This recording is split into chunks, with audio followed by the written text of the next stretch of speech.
आपको अवतल गोली दर्पण, तो गोली दर्पण को दो भागों में डिवाइड किया गया है। पहला अवतल दर्पण, तो अवतल दर्पण और दूसरा उत्तल दर्पण।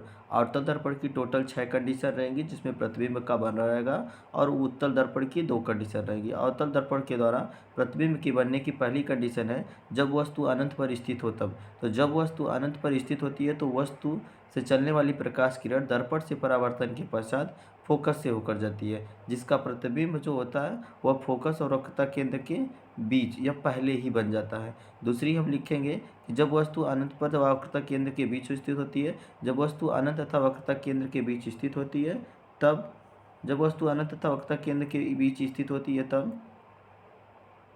तब उसका प्रतिबिंब हमेशा फोकस और वक्रता केंद्र के बीच ही बनता है और वस्तु से छोटा तथा वास्तविक और उल्टा बनता है। जब वस्तु वक्रता केंद्र पर स्थित होती है, तो जब वस्तु वक्रता केंद्र पर होती है तो वस्तु का प्रतिबिंब वक्र केंद्र पर ही बनता है। क्यों? क्योंकि प्रथम चलने वाली फोकस किरणें जो होती है वह दर्पण से टकराने के बाद फोकस से होकर जाती है तथा दूसरी किरणें जो होती है वो भी फोकस से होकर जाती है। इस घटना के कारण इसका प्रतिबिंब उल्टा, आभासी, उल्टा, वास्तविक तथा वस्तु से बराबर बनता है। चौथी कंडीशन, जो वस्तु वक्रता केंद्र पर हो तथा फोकस के बीच हो, जब वस्तु वक्रता केंद्र तथा फोकस के बीच हो तो वह उसका प्रतिबिंब सी व अनंत के बीच वास्तविक, उल्टा तथा वस्तु से बड़ा बनता है।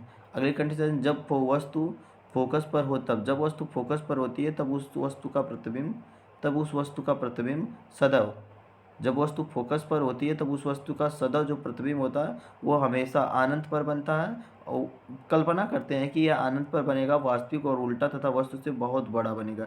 छठवीं कंडीशन इसकी वेरी वेरी इंपॉर्टेंट आपको रहेगी, जब वस्तु फोकस तथा ध्रुव के बीच हो तब, जब वस्तु फोकस तथा ध्रुव के बीच होती है तब वस्तु से चलने वाली पहली किरण जो फोकस से होकर जाती है तथा दूसरी जो वक्रता केंद्र से होकर जाती है, इन्हें आगे बढ़ाने पर ये नहीं मिलती है तथा इन्हें पीछे बढ़ाने पर यह ए डैश बी डैश पर मिलती हुई प्रतीत होती है। अतः इस कंडीशन में वस्तु का प्रतिबिंब आभासी, वस्तु से बड़ा तथा वो सीधा बनता है। अब छठवीं कंडीशन आपका आता है उत्तल दर्पण में। अब उत्तल दर्पण में आप देख लीजिए क्या है। उत्तल दर्पण में 2 कंडीशन रहेगी। पहला, जब वस्तु अनंत पर हो, तो जब वस्तु अनंत पर स्थित होती है तो उसका प्रतिबिंब दर्पण के पीछे आभासी, सीधा तथा वस्तु से छोटा बनता है। और जब वस्तु, क्या पूछा है दूसरी कंडीशन में, वस्तु का प्रतिबिंब और फोकस के बीच की स्थितियाँ बताइए। तो जब वस्तु अनंत पर स्थित होती है तो बता ही दिया गया। और दूसरा, जब वस्तु दर्पण के सामने कहीं पर हो तब, जब वस्तु दर्पण के सामने कहीं भी स्थित हो तब वस्तु का प्रतिबिंब ध्रुव तथा फोकस के मध्य स्थित, सीधा, छोटा और वस्तु से आभासी बनता है। दूसरी कंडीशन आप लोग लर्न कर लेंगे।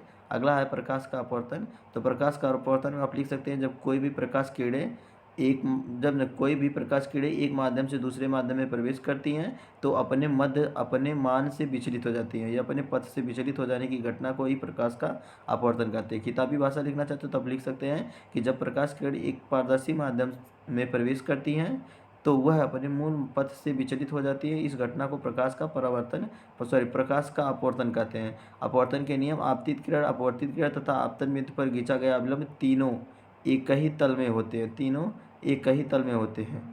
इसका सूत्र होता है sin I/sin R = 1 या 2 होता है। Thank you.